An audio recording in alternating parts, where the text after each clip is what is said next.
Hello दोस्तों, आप लोग कैसे हैं। हमारी आज की कहानी का नाम है अत्याचार।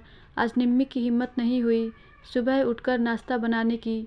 उसका शरीर तेज बुखार से तप रहा था तो वह गोली खाकर फिर से लेट गई। उधर बीजी सुबह से ही गुस्से में थी।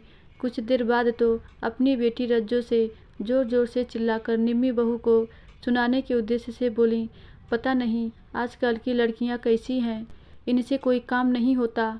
वो देख, उसे निम्मी को सुबह से बिस्तर से ही नहीं उठी। जवाब में रज्जो बोली, बीजी आप चुप करो, अपने आप उठकर काम कर लेगी, उसे भी घर की चिंता होनी चाहिए। तू कहती है मैं चुप करूं? 10 बज गए, मेरा नाश्ता कौन बनाएगा। बुखार से तपती हुई बिस्तर पर लेटे हुए निम्मी सब सुन रही थी। किसी तरह उठकर आंगन में आई और दरवाजे का सहारा लेकर बोली, बीजी मुझे कल से तेज बुखार है। कल भी जैसे तैसे काम कर लिया था, पर आज हिम्मत नहीं हो रही, चक्कर आ रहे हैं। रज्जो दीदी से कह दो आपका नाश्ता बना दें, मैंने गोली खा ली है, थोड़ी देर में बुखार उतरेगा तो उठ जाऊंगी। उसकी बात से बेअसर बीजी फिर बोली, ससुराल में काम नहीं करना तो रोज़ बीमारी के बहाने बनती हैं, पता नहीं मायके में क्या करती थी। बीजी मैं कोई बहाना नहीं बना रही, आप खुद मुझे छू के देख लो। हाय हाय, देख ले रज्जो, ये कितनी जबान लड़ाती है, काम बोलते ही तकलीफ़ हो जाती है।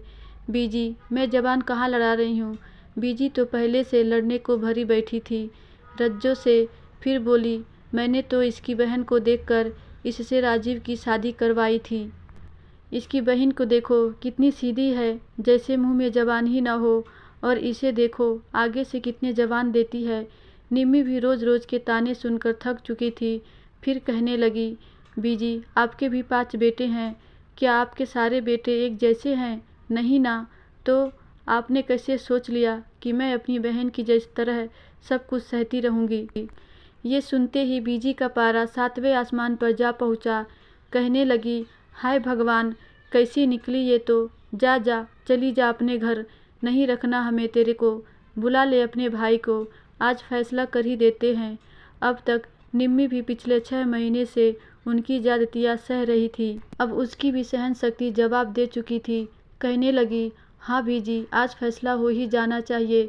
एक लंबी सांस लेकर वहीं बैठ गई और फिर बोली, ठीक है बीजी, एक काम करो, पहले आप जितने भी लोग बारात में आए थे उन्हें मिलाकर सब रिश्तेदारों को बुला लो, बारात आ जाने दो, फिर मेरे रिश्तेदार भी आ जाएंगे, आज फैसला कर ही देते हैं।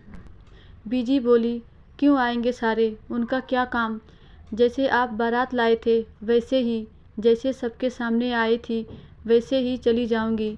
अब बीजी अपना समूह लेकर चुप हो गई और रज्जो चुपचाप रसोई में नाश्ता बनाने चली गई। धन्यवाद दोस्तों, आशा करती हूँ ये छोटी सी कहानी आपको ज़रूर अच्छी लगी होगी।